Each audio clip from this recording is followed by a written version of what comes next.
नमस्कार, राजनीति में आपका स्वागत है। मैं हूं पंकज श्रीवास्तव। राजनीति में आज बात लॉकडाउन में फंसे प्रवासी मजदूरों और उनके भविष्य की। 3 मई को लॉकडाउन खत्म हो रहा है, कम से कम अभी ऐसा ही कहा जा रहा है। इस लॉकडाउन के खत्म होने के साथ ही अलग अलग शहरों में फंसे लाखों मजदूरों को उम्मीद है कि वो जल्द से जल्द अपने अपने घरों को लौट जाएं। वैसे भी लॉकडाउन के कारण ज्यादातर मजदूरों के पास कोई काम नहीं है और खाने पीने की दिक्कतें बढ़ती जा रही हैं। केंद्र और राज्य सरकारों की तमाम राहत योजनाएं जमीन पर उतनी प्रभावी नहीं हैं जितना कि दावा किया जाता है। ऐसे में सवाल यह है कि अगर लॉकडाउन की मियाद बढ़ती है तो शहरों में फंसे इन मजदूरों को क्या 3 मई के बाद घर जाने की इजाजत मिलेगी? क्या इसके लिए बंदोबस्त किए जाएंगे?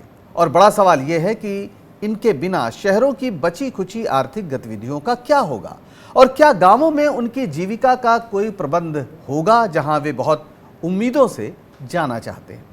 अगले आधे घंटे प्रवासी मजदूरों से जुड़े इन्हीं सवालों पर हम चर्चा करेंगे।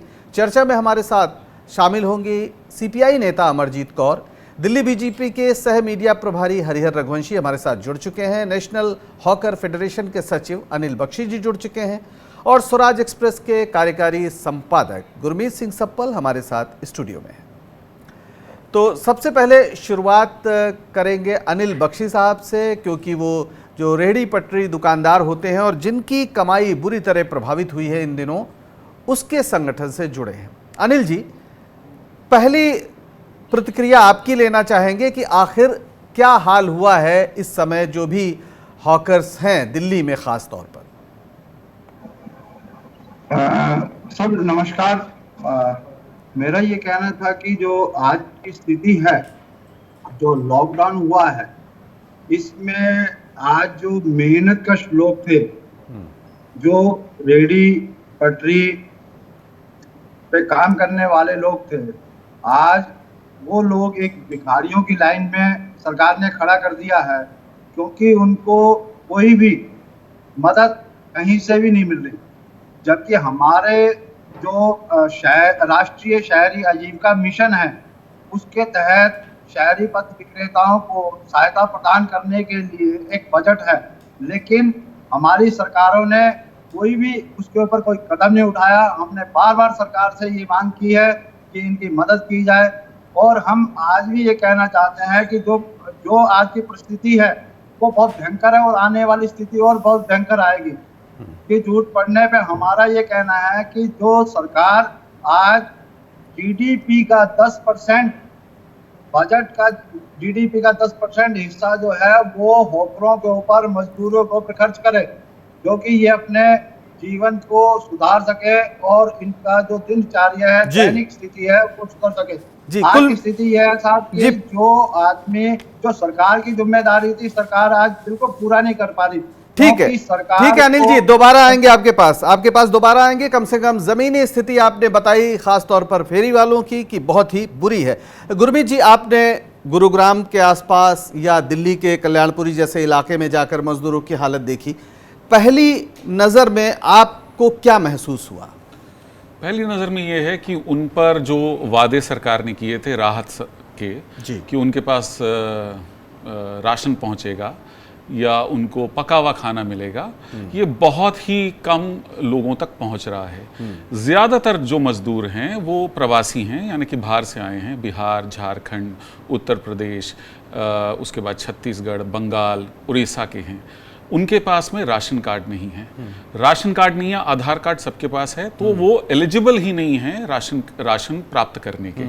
तो काफ़ी विकट स्थिति है। वो बड़े संयम के साथ में 3 तारीख को देख रहे हैं, जबकि लॉकडाउन खत्म होगा, लेकिन धीरे धीरे उनका संयम खत्म होता जा रहा है, यानी धैर्य खत्म हो रहा है। हरिहर जी, आपने सुना, हमने 2 आपको ग्राउंड रिपोर्ट सुनाई और जाहिर है सरकार आपकी है तो आपसे सवाल ज़्यादा बनता है।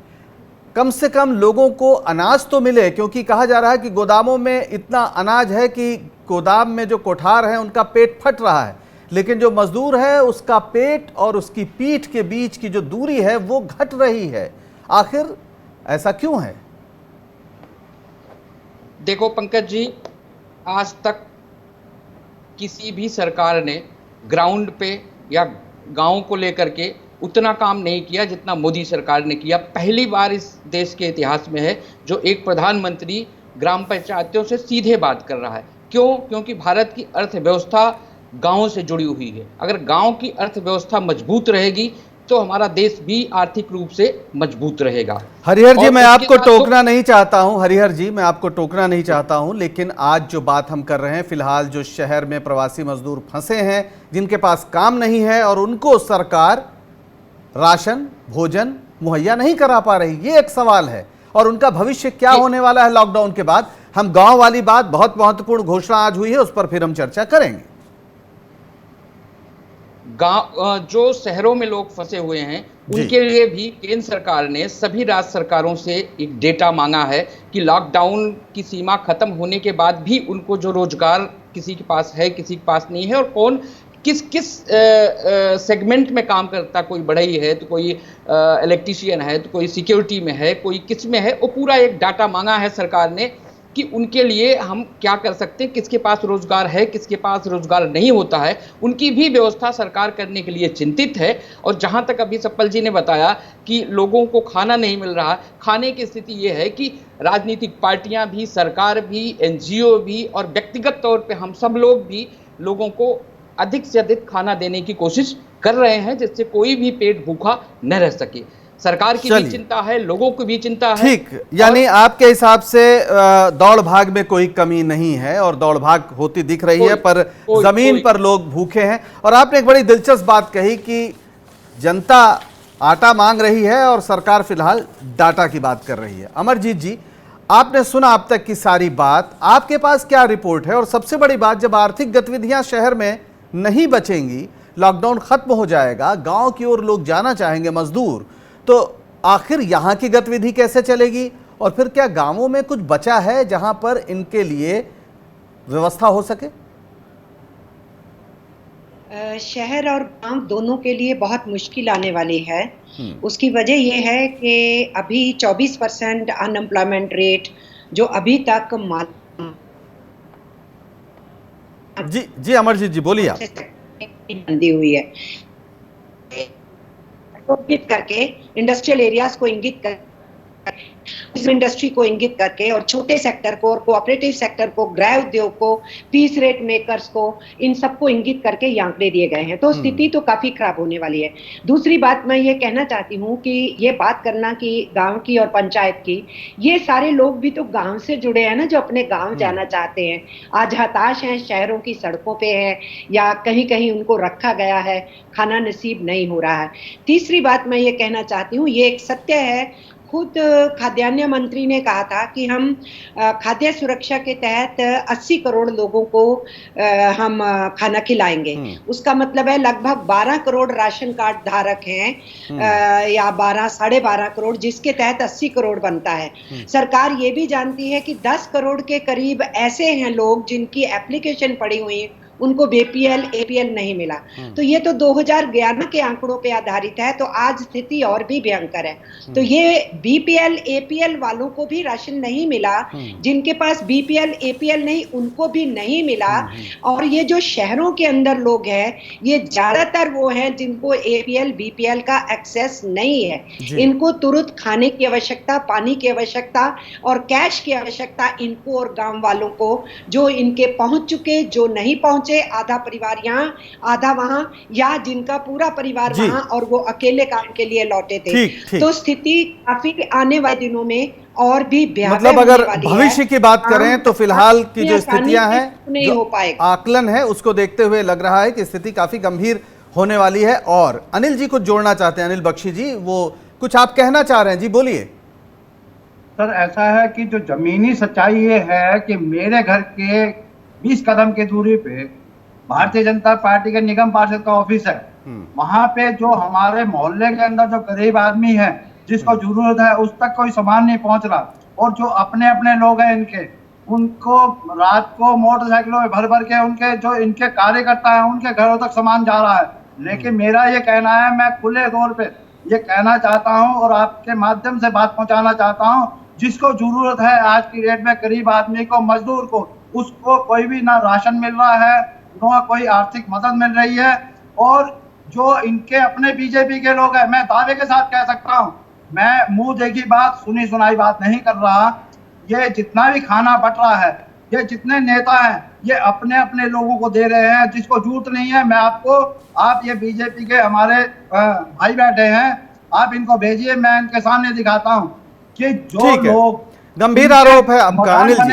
सुनिए सर, 100 गज के मकान बने हुए हैं पक्के, उनके घरों में लोग खाना ले लेके जा रहे हैं, उनके राशन की बोरियां जा रही हैं, लेकिन जिसको जरूरत है, जो मजदूर फंसा हुआ है दिल्ली के अंदर, उस तक उसका खाना और राशन नहीं मिल रहा। ठीक है, जवाब ले लेते हैं अनिल जी, जवाब ले लेते हैं। आपने बहुत गंभीर आरोप लगाया हरिहर जी, इस मौके पर भी क्या ये देखा जाएगा कि कौन बीजेपी का है कौन नहीं है? इस तरह की शिकायतें आना तो अच्छी बात नहीं है।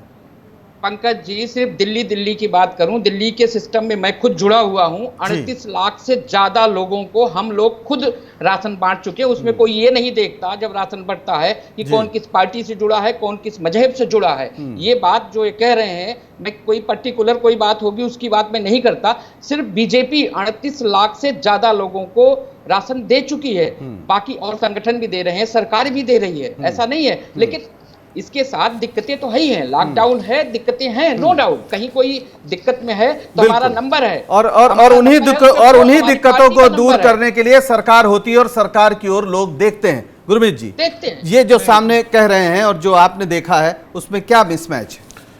नहीं, ये तो इसमें कोई डाउट नहीं है कि लंगर चल रहे हैं, सरकार की तरफ से भी चल रहे हैं। सरकार ने एनजीओज़ को भी नॉमिनेट किया है कि वो सरकार की तरफ से लोगों को लंगर खाना अच्छा बना के खिलाएं। पर सवाल ये है कि कितना, सवाल आप जैसे कह रहे हैं कि आटा बटा। अब कल हम एक बस्ती में थे, खिचड़ीपुर में, कल्याणपुरी में, वहाँ पर अगर 30 दिन के अंदर 2 किलो आटा मिला, इट इज़ नॉट इनफ, ये तो काफ़ी नहीं है ना। और फिर हम खाने की क्यों बात कर रहे हैं? खाने के साथ साथ में और भी बहुत सारी चीज़ें जुड़ी हैं। मकान का वो लोग किराया नहीं दे पा रहे हैं, बहुत कुछ उनकी मदद करते हुए भी मकान मालिक अब ज़्यादा मदद नहीं कर पा रहे हैं। बिजली का संकट है, पानी का संकट है, घर से वो लोग बात नहीं कर पा रहे हैं, फ़ोन उनके रिचार्ज नहीं है। और खाना लगाने के लिए आप देखिए जाके कितनी लंबी लाइन है, 1.5-2 किलोमीटर की लाइन तो कल मैंने खुद देखी है। तो ये सवाल ये नहीं है कि आपने किसी को खाना दिया, खाना ज़रूर दिया होगा, लेकिन अगर 30 दिन में अगर उसके पास में पर्याप्त खाना नहीं है तो दैट इज नॉट इनफ। यानी पोषण हो पा रहा कि नहीं, बच्चों के दूध का भी सवाल है। और अगर पोषण नहीं होगा तो सबसे जरूरी जो चीज है कि कोरोना से वही शरीर लड़ सकता है जो बहुत पुष्ट हो, यानी उसको भरपूर प्रोटीन और जो भी और जरूरी चीजें हैं वो मिलनी चाहिए। बहरहाल एक छोटा सा ब्रेक लेते हैं और फिर इसके दूसरे आयाम पर बहस जारी रखेंगे।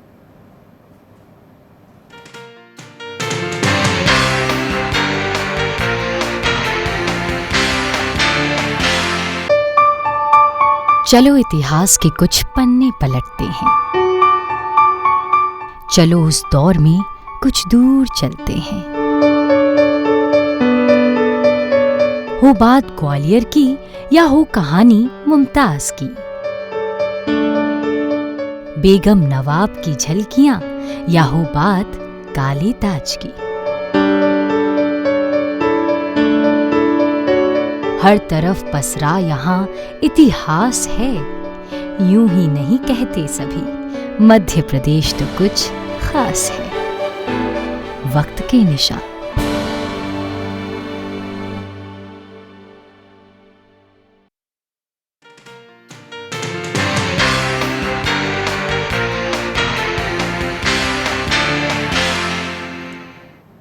ब्रेक के बाद आपका राजनीति में एक बार फिर स्वागत है। हम बात कर रहे हैं मजदूरों की, उनके भविष्य की, लॉकडाउन खत्म होने के बाद और लॉकडाउन के दौरान क्या स्थितियां बन रही हैं। अमरजीत जी सीपीआई नेता हमारे साथ हैं। अमरजीत जी, यहाँ से बहुत से मजदूर शहरों में जो फंसे हैं, उन्हें उम्मीद है कि वो 3 मई को खत्म हो जाएगा लॉकडाउन, वो अपने घरों को चले जाएंगे। पर गाँव जहाँ वो जाना चाहते हैं, वहाँ की अर्थव्यवस्था में, क्योंकि रबी की अब फसल कटाई ज़्यादा से ज़्यादा 10-12 दिन और चल पाएगी, तो उनके पास फसल कटाई के लिए बहुत अवसर नहीं है। इसके अलावा मनरेगा की जो ज़मीनी स्थिति, जो रिपोर्ट है, उसमें बताया जा रहा है कि जितना मनरेगा के तहत मिलना चाहिए उसमें बहुत ही कम लोगों को मिल पा रहा है। तो आखिर जो ये श्रम शक्ति जाएगी वहाँ पर, उसके लिए कितनी व्यवस्थाएं हैं, और ख़ास तौर पर जब वहाँ पहले से मौजूद जो खेत मजदूर हैं वो बेरोजगार बैठे हुए हैं। आपने सही कहा, क्योंकि ग्रामीण की आर्थिक व्यवस्था भी ठीक नहीं है और शहर के अंदर इसीलिए लोग आते थे काम करने के लिए। और अब गांवों के अंदर जो स्थिति है, जो किसान है उसको पास में बाजार नहीं मिल रहा है, वो दिक्कतों आ ही रही थी उनको, जिनकी पेरिशेबल फसल थी, चाहे वो फल थे और चाहे वो सब्जियां थी, उनका काफी नुकसान हो चुका है। तो ग्रामीण अर्थव्यवस्था में भी काफी कमजोरी आ चुकी है और इसीलिए हम ये समझते हैं कि शहर हो या गांव हो, 100 करोड़ के लिए लोग के करीब जो लोग CMI के हिसाब से 100 करोड़ के करीब लोग जो हिंदुस्तान में कामकाजी हैं, उनमें से पहले ही जो काम से बाहर लोग थे उनकी गिनती ही बहुत ज्यादा थी। उन 100 करोड़ में से कोई लगभग 60 करोड़ के करीब लोग थे जो कामकाजी स्थिति से बहुत कमती उनको कभी कभी काम मिल रहा था। 40 करोड़ के करीबी लोग थे शहर और गांव के जो किसी न किसी काम में जुटे हुए थे। लेकिन अब इस स्थिति के बाद जो हमारा अनएम्प्लॉयमेंट रेट है वो 24% होने वाला है। 40 करोड़ से ज्यादा गरीबी से नीचे धंसेंगे, ये ILO ने बता दिया हिंदुस्तान के बारे में। तो इस सारी स्थिति को देखते हुए हम ये समझते हैं कि गांव में भी काम तो उनको तुरंत कोई नहीं मिलेगा, लेकिन इस वक्त उनकी जिज्ञासा है, उनको अपने परिवार के पास जाना ही है। इसलिए कोई भी उनको जबरदस्ती बॉन्डेज की तरह काम नहीं करा सकता है। हिंदुस्तान में बॉन्डेड लेबर लिबरेशन एक्ट है, तो ऐसी स्थिति में मजदूर क्या चाहता है उसको देखना होगा। मजदूर यानी बंधुआ नहीं है, मजदूर बंधुआ नहीं है, उसका भी मानवाधिकार है। और अगर बिल्कुल किसी खास स्थिति में वो अगर अपने परिवार के पास जाना चाहता है तो आप उसे जबरदस्ती रोक नहीं सकते। एक बड़ा सवाल है। अनिल बख्शी जी, आपके जो साथी हैं या आपके जो हॉकर फेडरेशन से जुड़े लोग हैं, क्या वो भी घरों की ओर जा रहे हैं और क्या उनको ये सवाल परेशान नहीं करता कि जिस परेशानी से भागकर वो शहर आए थे, आज शहर में तो काम नहीं है लेकिन गांव में भी काम कहाँ है? असली समस्या कहाँ है? आदमी कह रहा है कि मैं शहर में अगर रह रहा हूँ, अपने घर से दूर रह रहा हूँ, अगर मेरे पे कल कोई मुसीबत आ गई तो अपने परिवार के साथ तो मैं जा सकता हूँ, मेरे परिवार में कम से कम खाना तो मिलेगा। शहर में रह के ना तो उसको खाना मिल रहा है, ना उसको कोई मदद मिल रही है। तो हमारा ये कहना है कि जो मेहनत कश आदमी है उसको आज सरकार ने भिखारी की लाइन में खड़ा कर दिया है, चाहे वो बैंक की लाइन हो, चाहे वो राशन की लाइन हो, चाहे किसी भी प्रकार की लाइन हो। आज वो जो मेहनत कश आदमी था वो भिखारी की लाइन में खड़ा हुआ। दूसरा हमारा ये कहना था कि हमारा जो शहरी राष्ट्रीय शहरी आजीविका मिशन है, इसके तहत जब तक कोई राहत नहीं मिलती तब तक राष्ट्रीय शहरी आजीविका मिशन के तहत 10-10 हजार रुपए या 5-5 हजार रुपए हर होकर्स के खाते में सरकार को डालने चाहिए, जिससे कि उसका परिवार चल सकती है। स्थिति थोड़ी और खराब है, यानी क्योंकि मेरा बच्चा है, सुनिए सर, मेरा बच्चा है वो स्कूल में पढ़ रहा है जी। अब क्या है कि जो ऑनलाइन पढ़ाई है उसके लिए नेट चाहिए, फोन रिचार्ज चाहिए। अगर वो पैसा सिर्फ राशन देने से, 2 किलो राशन देने से, 2 किलो चावल देने से, 2 किलो चीनी देने से कोई राहत नहीं मिलती। हमारा कहना है कि हॉकर्स के खाते में 5-5 हजार रुपए एक आर्थिक मदद दी जाए और जो हमारा GDP का 10% है जी, वो आप पहले भी बोल चुके हैं, गंभीर सवाल उठा रहे हैं गुरमीत जी। वो कह रहे हैं कि केवल खाने से काम नहीं चलेगा, हम भी परिवार और हमारे भी सपने हैं, बच्चों की पढ़ाई है, ऑनलाइन एजुकेशन इस समय हो रही है, लैपटॉप भी चाहिए, मोबाइल भी चाहिए, डाटा भी चाहिए, सिर्फ आटा नहीं चाहिए। नहीं, बिल्कुल सही कह रहे हैं आप। देखिए, 1 महीना हो गया लॉकडाउन को और अगर आप जनता कर्फ्यू को माने तो 1 महीने से ज़्यादा हो गया, यानी कि लोग काफ़ी समय से उन तक राहत नहीं पहुंची है। लोग बड़े संयम के साथ में देश के जो प्रधानमंत्री, उनकी जो अपील थी उनको मानते हुए लोग बड़े संयम के साथ में अपने घरों में हैं। लेकिन हमें ये लगता है कि जो ये 30 दिन का पीरियड था, इसको अगर सरकार अच्छे से इस्तेमाल करती तो शायद लोग इस बात पे संतुष्ट होते कि सरकार हमारे साथ खड़ी है। लेकिन भूखे हैं लोग अभी।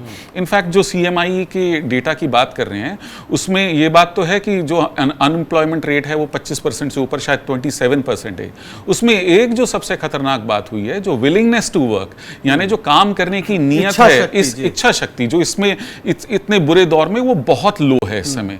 आई थिंक 68% से वो गिरकर 32% पे हो गई है। यानी कि ये जो गरीब लोग, जो मजदूर लोग शहरों में फंसे हुए हैं, जिनके पास राहत नहीं पहुंची, वो अब इस बुरे वक्त में वापस अपने गांव जाना चाहते हैं, अपने घर जाना चाहते हैं। उनका क्लियरली ये कहना है कि अगर हमको मरना ही है या अगर हमको भूखे ही रहना है तो कम से कम अपने परिवार के साथ में भूखे रहेंगे। इसमें एक पॉइंट और है, एक पॉइंट ये है, जैसे आपने कहा कि वो वापस जाके करेंगे क्या, ये तो पॉइंट है ही, उनका रोजगार का क्या होगा। हमको ये भी देखना होगा, जो इतना बड़ा प्रपंच एक बड़े शहरों के आसपास है, जो इतना बड़ा इंजन है, जिनको ये लोग ड्राइव करते हैं, जिसको चलाते हैं, उनका भी क्या होगा।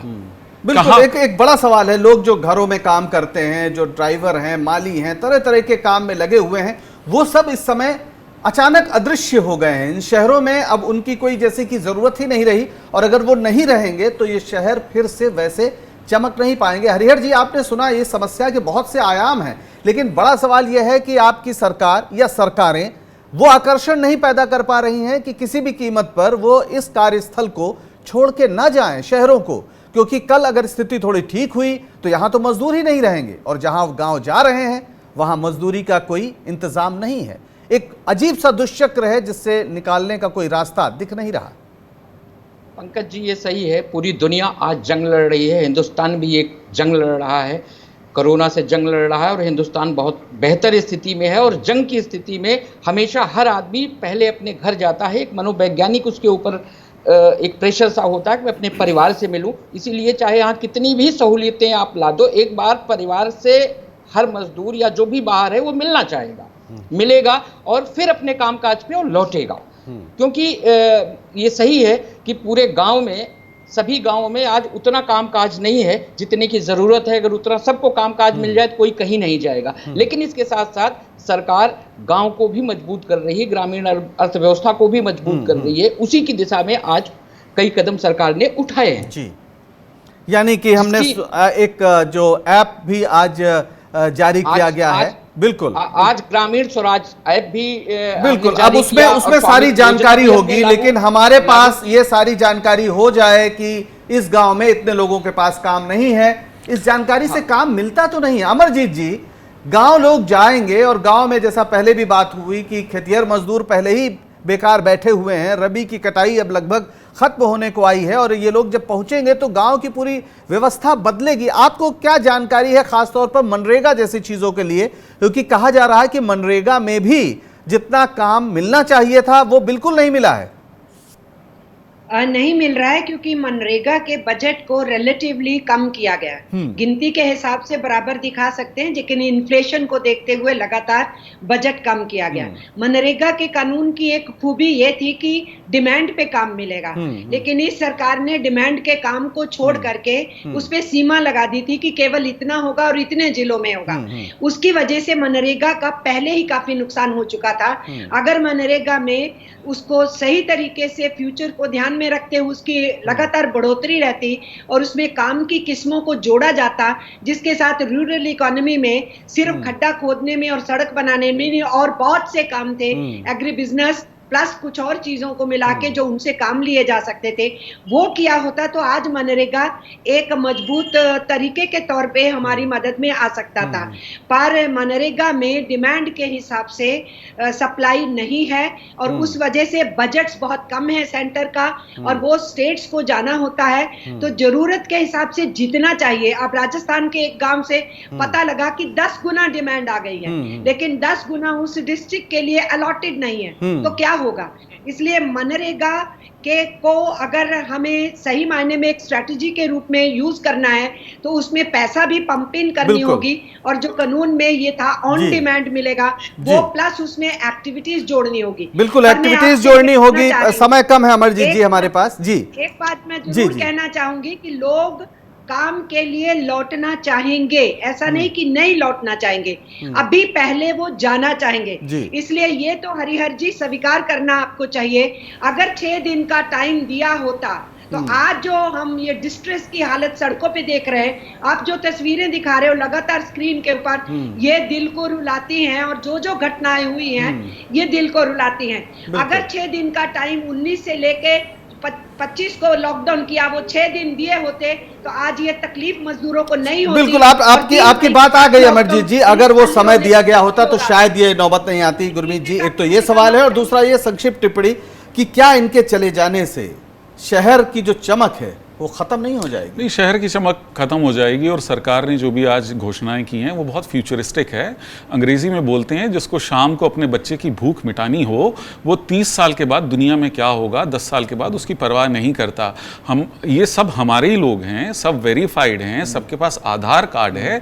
हम क्यों नहीं अपने भंडार खोल रहे और इन लोगों की भूख मिटा रहे? सबसे बड़ी बात ये है। बिल्कुल, यानी आधार के होते हुए निराधार कैसे है मजदूर। और एक बहुत पुराना नारा याद आ रहा जो पहले सड़कों पर बहुत लगता था, जब तक भूखा इंसान रहेगा धरती पर तूफान रहेगा।